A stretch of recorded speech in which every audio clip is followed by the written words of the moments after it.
Welcome to the Soul Wisdom Project, the living blueprint of the soul. With me, Shakti Bottazzi, your host.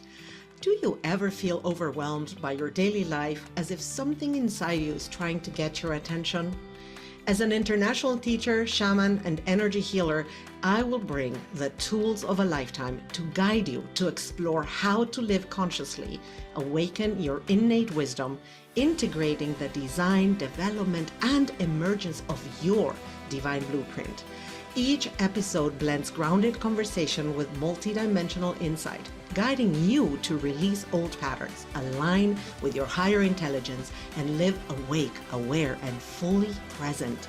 The Soul Wisdom Project with me, Shakti Bottazzi, starts now. Well, welcome on this day. What a morning to be recording this in Pacific time where I live last night at 3:33 a.m. on 3/3, March 3rd. The full moon peaked with a beautiful full lunar eclipse. And that already is bringing a few of the energy shifts we're going to be speaking about today. So today's topic is about all the things that are happening in the cosmos, in the stars, in the world for all of us, because life is happening for us.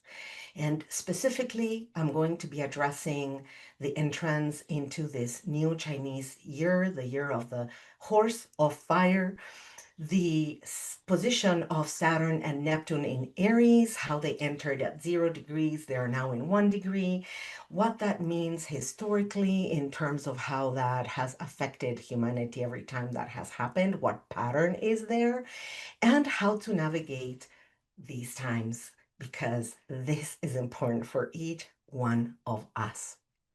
And what I have been told by you, by my clients, my students, my friends, my family, is that, forgive me, there's been a common feeling during the month of January, almost of being stuck. I love to call it stuckedness. That feeling of time moving, but nothing happening inside you and nothing happening in our lives, like things that we wanted to happen, the beginning of the year, the movement that normally happens when we hit the new year and we cheer with champagne or bubbles, and then the new year starts and no, nothing, zilch. So eventually on February 17th, so only 2 weeks ago, because a moon cycle is 28.5 days, and last night was the full moon, so 14 days ago on February 17th, we began a new cycle in the Chinese New Year, and that is with the first new moon in Aquarius, and that happened on February 17th of the year 2026. And I want you to know, if you're listening to this, not live, but on any podcast platform, on YouTube, or even in this Transformational Talk Network platform, but at a later time, what we're sharing is going to be key for us for the next year, and also and especially for the first half of this year. So this will have an evergreen importance for you. So don't worry if you're catching this at a later date. And as I was saying, the fire horse entered this year on the 17th of February, and it arrived with this beautiful new moon in Aquarius, and also another eclipse, because eclipses come in pairs. And so that one was an annular solar eclipse that was activated from Antarctica itself, from the ice of the South Pole. And think metaphorically about this, because the ice, the snow, reflects everything. It's like a magnifying glass. And here we had this solar eclipse in this new moon. A new moon signifies the beginning of a season, the beginning of a cycle.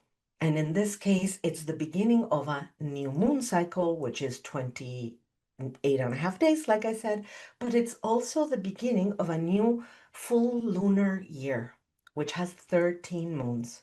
Because 13 moons, if you multiply or add the cycles, you get 365 days. So here we had this beginning, this reset from the famous 9 cycle that we've spoken about at length, and from this number 1 year, and we've spoken about that in the prior episodes. And now, finally, this new, fresh energy of fire, where last year's serpent energy of wood, shedding, letting go, and letting go, and letting go, and letting go. Right? It's like never ending letting go. Whew, finally, we are in this year of fire. Fire naturally ignites, is the horse. It wants to take us for a ride. And it began with this eclipse in the South Pole, where the rays of the sun, it wasn't a full sun eclipse, it was an annular eclipse, so a little bit of the sun was seen, and the rays were magnified for the whole of the earth to signify, we may say, a new dawn seated at the root of our planet, the South Pole. And I know that with what is happening in the world at this moment, with all the wars and political problems, it may not seem like that's the case. And that's why I chose this topic today, to take you into a little bit of history so that you could see at the patterns of when similar things and conjunctions of Saturn and Neptune happened in the past, how that affected humanity. And that will help you, I guarantee you, to have a fresh outlook in what is happening now, and also to gain some hope for yourself, for your family, for your life. So let's dive in. New fire horse year, 17th of January. On the 20th, so 3 days after that, something beautiful and very important happened. And that was that Neptune had entered Aries from the zodiac sign of Pisces, where it had been for 16 years roughly. And on the 20th of February, Saturn enters Aries as well, coming from Pisces. And they get together at the same degree of 0 on the 26th, I believe, of February.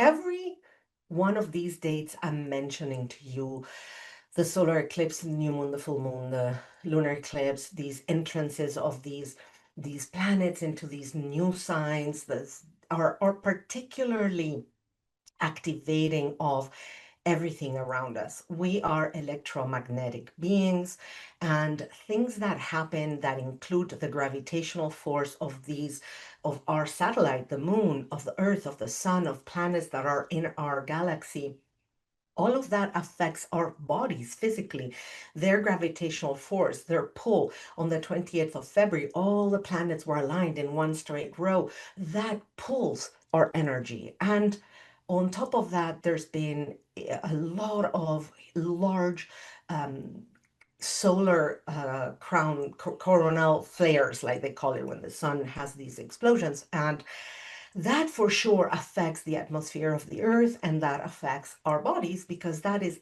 clearly electromagnetic energy shifting the atmosphere. Like, this is physical. I'm not talking about some esoteric notion.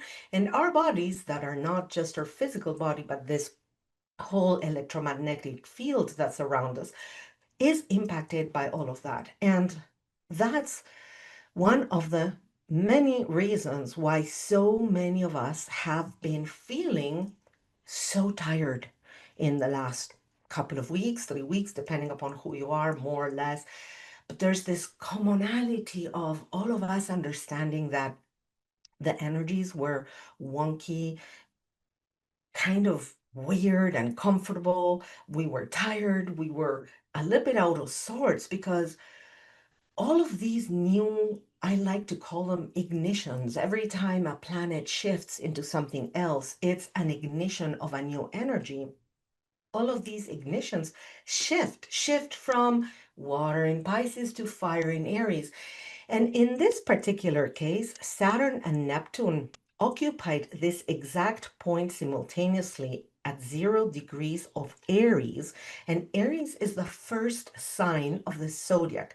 So when these two big luminaries stand at 0 degrees of Aries, they are starting a new cycle of 360 plus years. This is not some 1 year thing, some seasonal thing.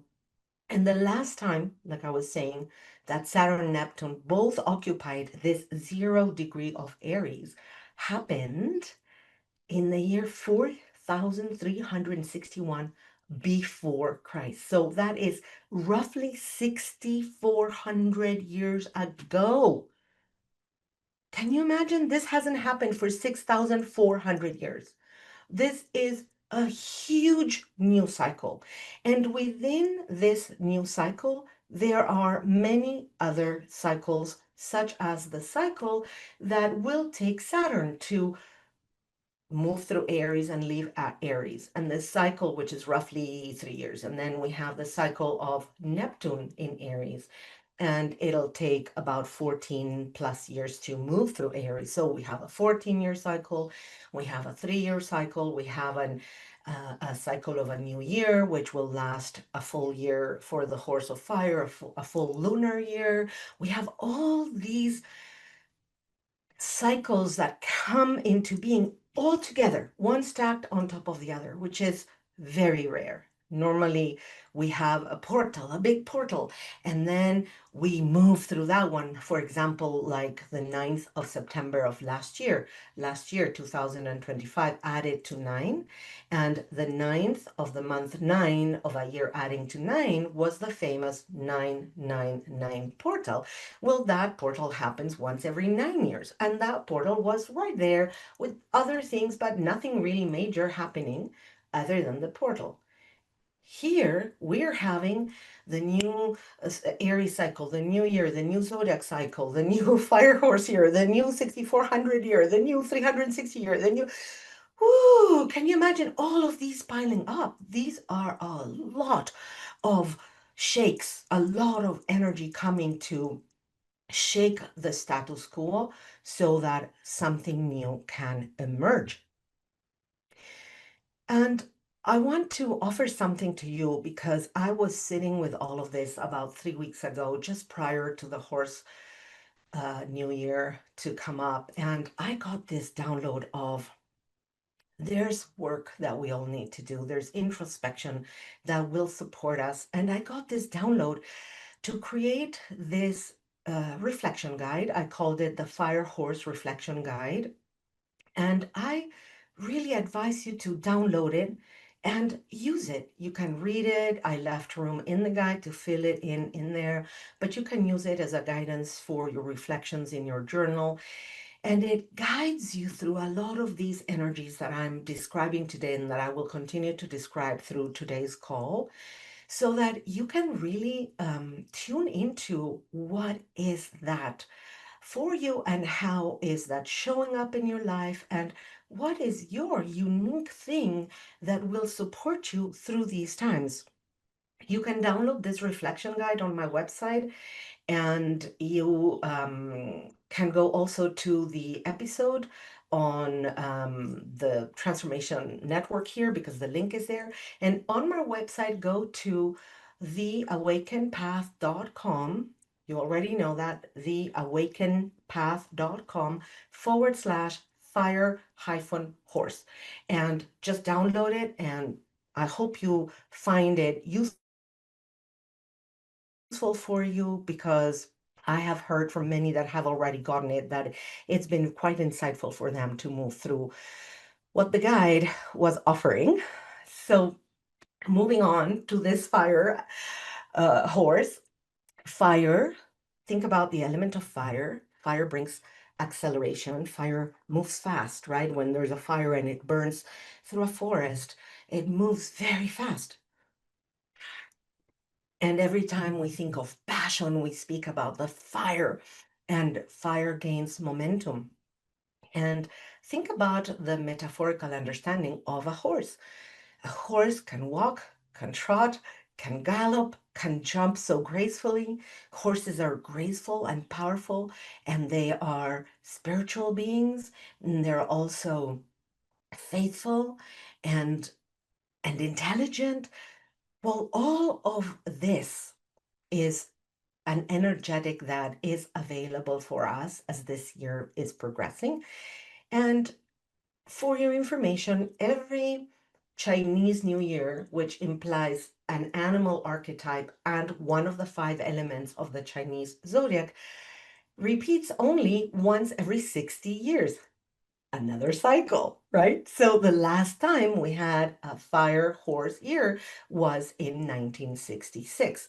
And people born in that year are known to be fiercely independent, passionate, and unconventional. And that's because they were born on a fire horse year. So if you're a mama and you're pregnant and you're about to have a baby, watch out because that baby is going to really keep you on your toes.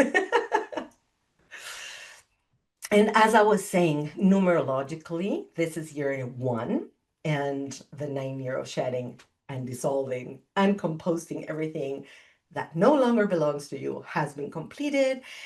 And we are now really freer to begin with a fresh new start, with all of these things supporting us, all of these planets, all of these energies, all of these conjunctions. In astrology, we speak about conjunctions when two planets are at the same degree of a zodiac, a sign, and we speak of a conjunction also when they are 1 or 2 degrees separate, but we're roughly there on the same point. So here, Saturn and Neptune meet, yes, at the 0 degrees of Aries every 6,400 years, but Saturn and Neptune meet approximately every 36 years.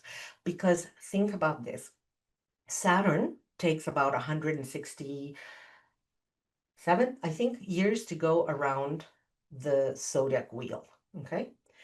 And Saturn moves through that wheel a lot faster, about 36 years.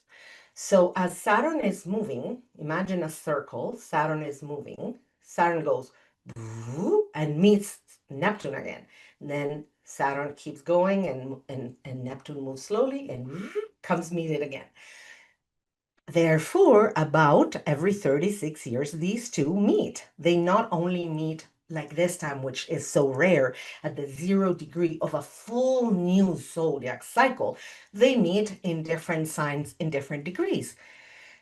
Now, how is this impacting our lives and how it is impacting what's happening in the world and how it is impacting your own individual life? Both Saturn and Neptune are planets that are out there. They're not what are known as personal planets. They affect society and they're generational as well. And Saturn specifically represents structure, discipline, boundaries, all of the rules that have to do with living in 3D, all of the laws, such as the law of gravity and the laws of the judiciary system, all of the things that are needed in terms of boundaries and laws and structure to hold, to make possible, I should say, life on Earth. That's Saturn. Now we have Neptune. Neptune represents the principle of the utmost expression of love that we can experience as a human being. Neptune represents dreams, the dissolution of boundaries, exactly the opposite of Saturn. Saturn is putting boundaries, and Neptune is saying no boundaries, the infinite, the mystical. So when these two come together, we can have two experiences. But what they're asking of us is to bring our dreams into form. To dare, you've heard me say this in the other shows, to dare, to dream big, and then to bring it into form, to manifest it in a way that's tangible, to ground what has been up here in some kind of formless idea into something that has a form. And Aries is a fire sign. Aries is the spark of initiation. It's the beginning. Aries is the I am. Some people say Aries represents a baby, new life. And Aries is a sovereign individual. So this positioning also, like I was saying, could create two things for you. On one end, it could create this bliss of wanting everybody to get along and have a beautiful expansion thing, expression of life. And then you may have the other extreme, which is um, my boundary, my land, my house, my country, and to be totally territorial. And in between those two extremes is where healing happens and new possibilities have room for manifesting a new order, a new world, a new earth, a new way to live in on earth. This is not just a new cycle. This is a cosmic reset button being pressed at the degree of identity, autonomy, and self-determination, which is the 0 degree of Aries. I want to give you a moment to take all this in because I've just shared with you a lot of information. And I know this is one of those episodes that you probably will need to go back to, take some notes, because I'm giving you a lot of also sound, numerological, dates, time information. And therefore, I want to help you gather this. And what we're talking about is about the fire horse bringing this energy along, this energy of forward movement, ignition of fire in Aries, which is the beginning fire sign. These two luminaries that are one about dissolution of boundaries, the other one about putting boundaries, they're coming together. All of this is happening in an arc where time moves from one portal to another, to another, to another, all very compacted within less than a month. That's very profound. And it's very activating of our bodies that are a living field of life force on Earth. And all of this is showing up at a bigger level than just our families, our lives, or work. It's showing up within countries, continents, and of course, all influenced by these cosmic aligned planets or cosmic oppositions, junctions, all the things that happen in the sky that are almost like a musical harmony that is accompanying us so that we can do our part. And as much as you may think, I'm just this tiny little ant on this humongous universe, always remember that nobody can do what only you can do. There is no redundance in the universe. There's only one of you. There's only one of me. And if you feel inside that you are being called to something, that you are yearning something, know that that is information for you. Nobody else is having that kind of yearning in that way with those dreams. That is for you. That is what you're meant to do.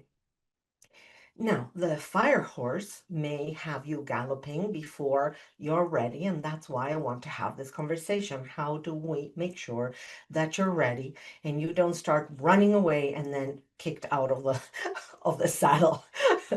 So, I want to offer a little bit of an insight on historically what does it look like when these planets, Saturn and Neptune, come together. What happens on Earth historically every time they come together? I told you they come together every roughly 36 years. So in a few moments, we're going to take a pause, and that's what I'm going to address with you after the break. But first, I want to know, how are you feeling right now? Because I want you to notice, what is this conversation doing for you? Are you feeling more alive? Are you leaning in? Are you curious? Are you saying, oh, no, no, no? Are you whatever it is that's going on with you, take notice because that is information for you as well. And also, I want to say to you,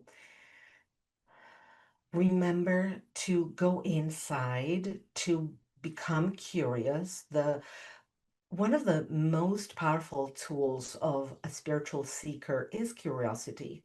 Whenever something big or not big, ugly, ugly to our judgment, because there is no ugly, there is no good, there is no bad, everything just is, but we put those emotions out there. So whatever it is, the thing that is happening for you, get curious about how is this happening for you? What is in it for you? How is this serving you? Because no matter how you may think that it's something you don't want, if it's happening in your life, it's because it is serving you somehow. And it takes courage to go in and look. And a lunar eclipse like last night is the perfect energetic to support that inquiry because a lunar eclipse is about bringing light into the shadow in the emotional world. Sun, solar eclipse, different energy. Lunar eclipse like last night, it's about your emotional world. Therefore, again, I'm offering you to download this guide. The link is in this episode wherever you're going to watch it, the link is in there. If you're listening to a podcast, the link is there, or you can go to www.theawakenedpath.com/fire-horse and download it. It's free. It won't be out there a lot, this guide, because it really is useful for you now during the next month until we come up to the equinox on the 20th of March. So you want to make sure that you're doing this now at the beginning to support you in begin walking these new energies at a pace that you can handle and that you just don't shoot forward for then being stopped smack and not being able to move along. With this food for thought, use this time to download the episode, theawakenedpath.com/fire-horse. And we're going to take a break. And when we come back, I'm going to tell you about what happens when these two planets, Saturn and Neptune, come together. And I'm going to give you a historical pattern so you can have a better understanding of how this happens for us now. We'll be back. Have you had an experience you can't explain? A sign, a presence, a knowing that left you changed but unsure who would understand? I'm Gina Gale Gray, and Weird Real Life Stories is more than a show. It's a sacred space to explore the mystical, the mysterious, and the deeply personal. Each episode features true tales that awaken intuition, validate soul signs, and open hearts. And now I want to hear your story. Visit anywheremindbodysoul.com to send me a request to share your experience on this show, or discover how we can work together to explore the meaning behind it. Tune in every first and third Wednesday at noon Pacific. Let's explore this mystery together. And if you're ready to go even deeper, my channeled book with my son Spencer, Listen to the Silence, Messages and Miracles from Spencer Who Never Spoke Words, is waiting for you at listentothesilence.org. Were you able to download the guide during the break? I really hope so, because those that have used it already have told me how valuable it has been for them. As I was saying, I want to show you the historical pattern of what happens when Saturn and Neptune come together and how this has happened in the past. I want to start with the year 1989-1990, when Saturn and Neptune were together in Capricorn. Capricorn is about institutions. And think about that time, 1989, 1990. That was the collapse of structures. It was a cycle where the systems ruled by Saturn were collapsing, and Neptune helped dissolve them. For example, in governments, institutions, authorities, what did we see during that time? We saw the fall of the Berlin Wall in 1989, the dissolution of the Soviet Union, the end of the Cold War paradigm, and major restructuring of global political power. When you look at that time, you can see that so clearly how collectively the ideologies that had defined the 20th century began dissolving. 1990, right? 10 years to the change of the century and the millennia. So the world really moved from rigid blocks to a globalized economic order. The structures cracked, but the new ones were not yet stable. So that was Capricorn, and that was the one that happened before this one. Now let's move further back. They were together in 1952, 1953 in the sign of Libra. Think about what was happening in the world at that time. It was post-Second World War. World War ended in 1945, 7 years later. Libra is all about relationships. It's all about alliances. It's all about finding that balance in the relationship, the balance of power. And this was exactly what happened during that cycle. It was a rebalancing of alliances and treaties and relationships between nations. NATO was solidifying the Korean War armistice, that was 1953. All of the geopolitical relationship restructuring that happened post-World War began to land about 1950 to 1953. It took a few years of negotiations and restructurings and all of that. And it was the early stages of what later became the European Union. So the question that the world was asking was, who are we aligned with? After the massive war trauma, diplomacy, which is Libra, finding that balance, became the new tool. That is the beauty of Saturn and Neptune playing together. Are you beginning to see what I'm trying to showcase to you? How there's this complementary energy. They seemingly look to be opposite each other because one wants the dissolution of boundaries and the other one wants the um, clearly defined boundary.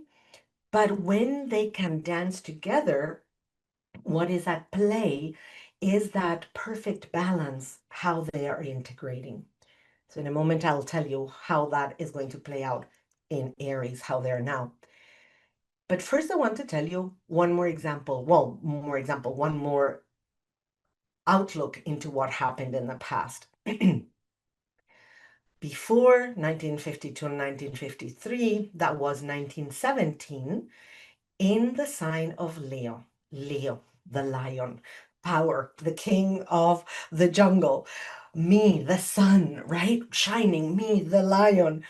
Well, exactly that. That was the time, 1917, revolution of leadership cycle. It is so clear because Leo is the leader, right? Is the ruler, the sovereign power, the monarch. And so this was all about centralized authority, monarchy, sovereign power. 1917 was the Russian Revolution. And it was the collapse of the monarchies in Russia, later in Germany, and later the Austro-Hungarian Empire. And World War II peaks the chaos. Amazing, right? When you look at it from this lens, it just becomes so clear. Kings fell, charismatic revolutionary ideologies rose, authority shifted from the divine right of monarchy towards the mass political movements. All of that when Saturn and Neptune were together in the sign of Leo. Further back still, 1881, 1882 in Taurus.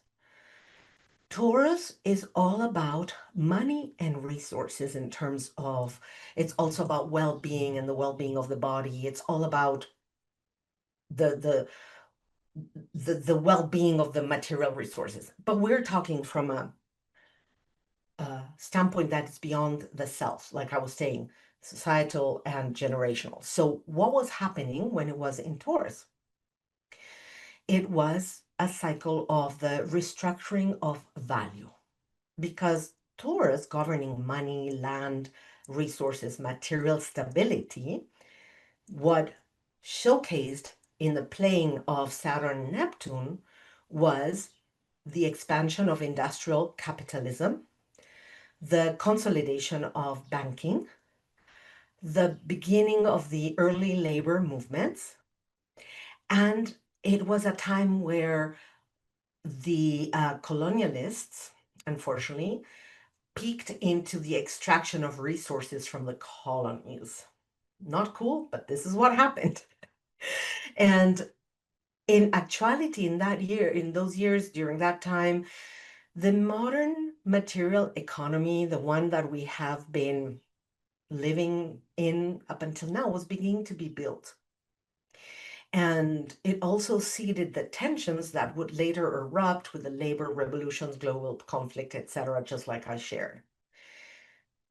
So let's take a moment once again and think about what I just shared with you, how the different moments in which Saturn and Neptune come together. When it's in Capricorn and institutions, that's what plays out in the world. When it's in Libra, it's all about alliances, treaties. That's exactly how it played out worldwide. We're talking worldwide, right? When it was in Leo and the power, it was all about the changing of the leadership from the divine right to other revolutions and changing the balance between the divine right of being a monarch into ideologies that had to do with different types of leaderships and charismatic revolutions. And when we were talking about Taurus, like I said, was the beginning of capitalism, the beginning of the banking industry, the beginning of the industrial revolution. Well, now they're in Aries. Aries is about the self, about the identity, and it's about also, like I was sharing with you, the beginnings, new things coming up. The Aries meeting, it's a sign of the self, of the I am, of the individual. This is bringing us into a moment where we're going to reach out globally into independence, autonomy, the initiation of a different way of governance. What is being dissolved? Let's look at it from this standpoint. It's Neptune, so it's dissolving of boundaries. What is being dissolved? The illusion that your identity is defined by external structures.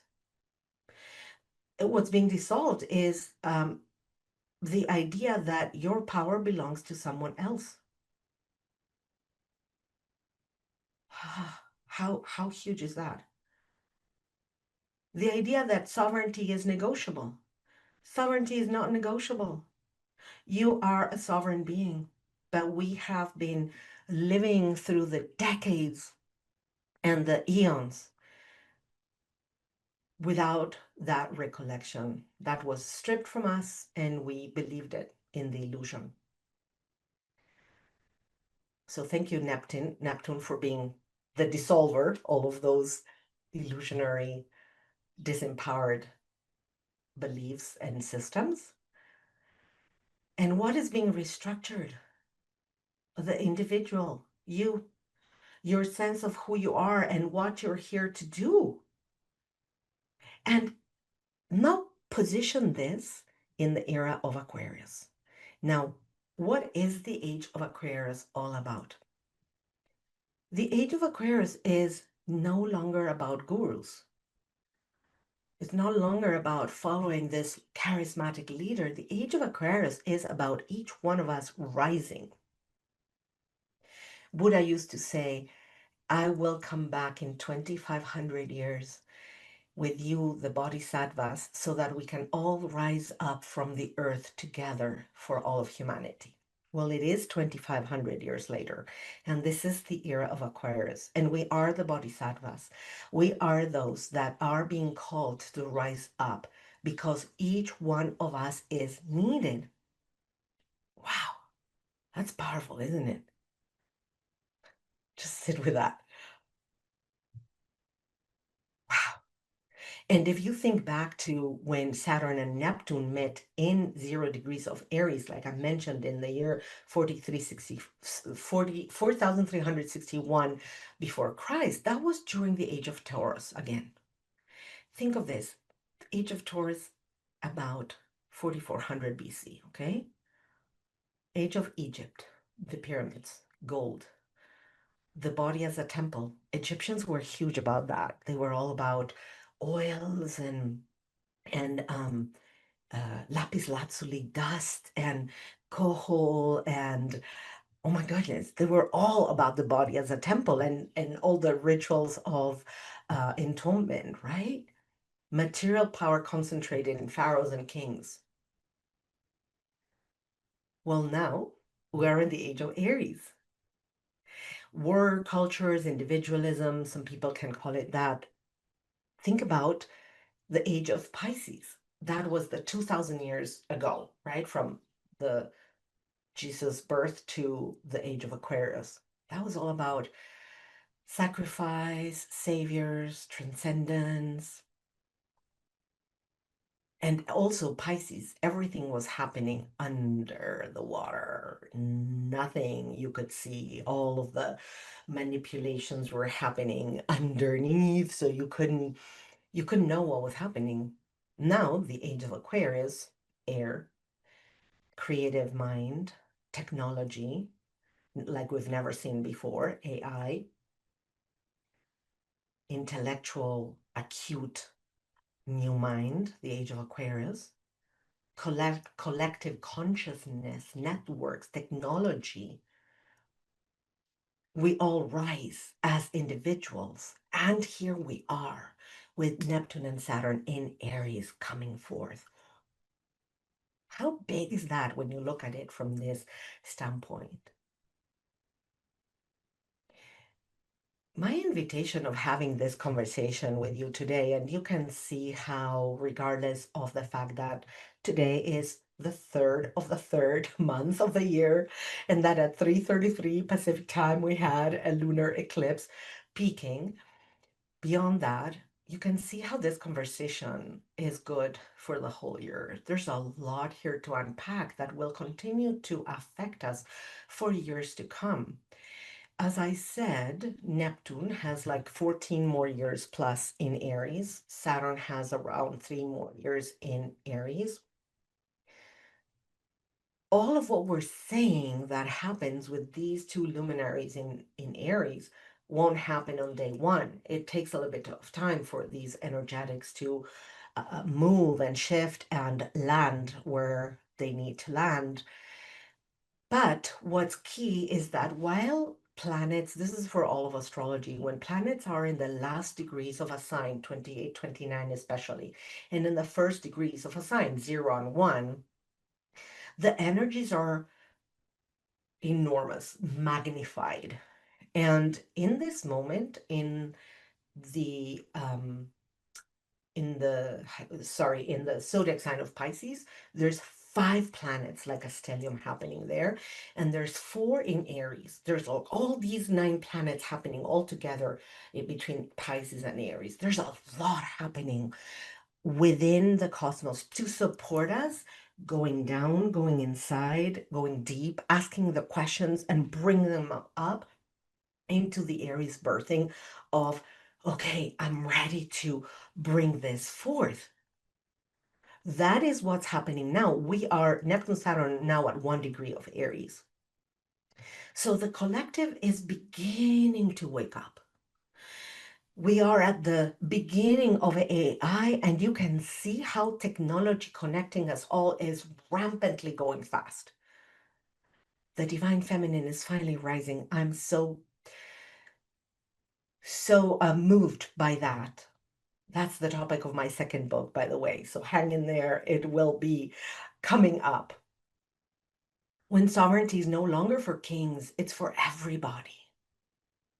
And as a sovereign being, it's fundamental that you check in with you. What are your truths?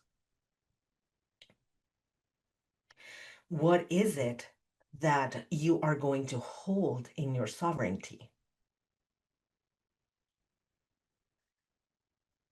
Before I move into the last part of this episode, I want to help you so that you can take from this the most. Every 36 years, Saturn and Neptune meet, and something dissolves and something new is birthed. I shared with you how this happened with the institutions in 1989. In 1953, it was the alliances. In 1917, it was the monarchies. Well, now, 2026, it is the illusion of externalized identity. This reset, this time, because it's also the age of Aquarius, it's happening in you, in the self, in the I am. These are not the institutional parts. This is in the I am. This is huge. And of course, because we're meant to rise up, then it will happen and reflect in the institutions because we each will bring that energy that will create that new collective. Wow. Can you feel how key that is? And by the way, I want to remind you that you can write to me while I talk live. If you want me to answer questions or clarify something, by all means, send questions in live so that I can answer you live and we can have an even more empowering conversation.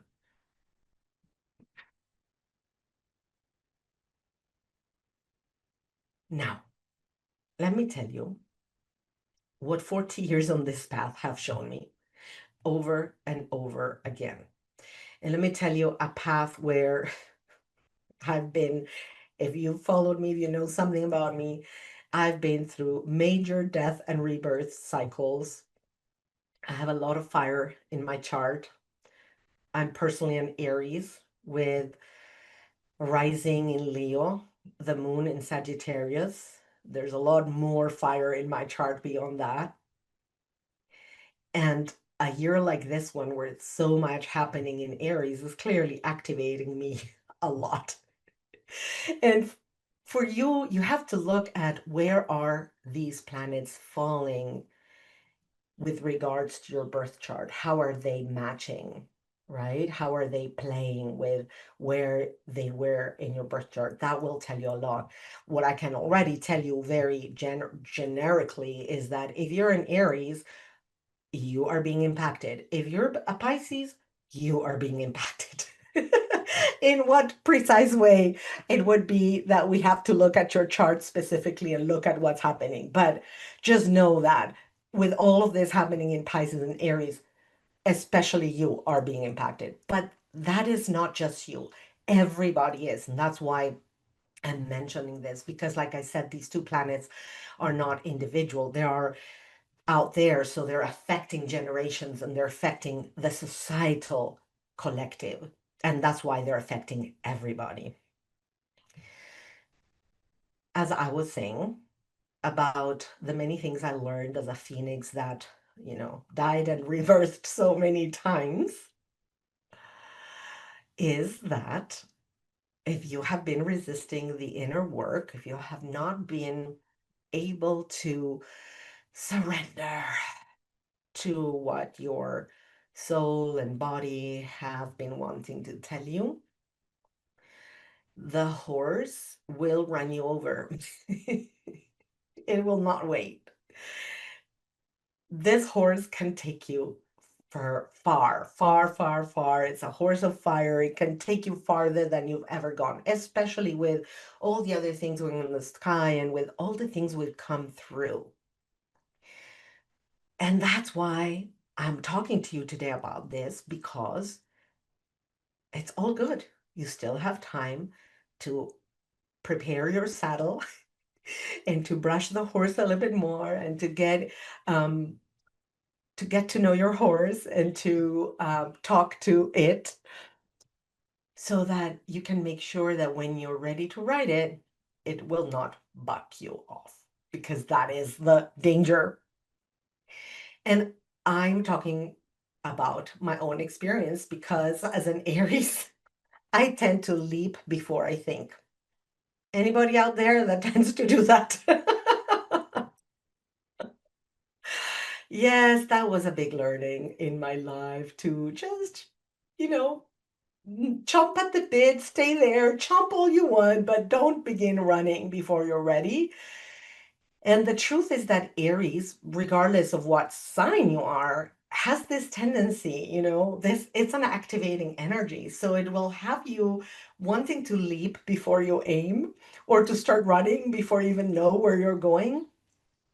And that's why it's so key. Now you know you've been um, alerted to this. And because this is the year where you can dare to dream real big and you can really bring that daring dream into manifestation, I also want to tell you that if you dare to dream big and you don't take into considerations all the aspects needed for you to be able to ground that dream, then your experience could turn into a chaotic experience, just like when there's a major untamed fire, as opposed to when there is a fire on the hearth that is warm and beautiful and glowing and burning steady and doing what it has to do. Here's a vulnerable share. As a fire person, as so much fire is in my chart, in the Chinese year, I was born on the year of the dragon, so more fire, just in case you didn't know. I've learned with a lot of banging my head what it takes to use fire to warm and to aid in bringing life forth as opposed to burning.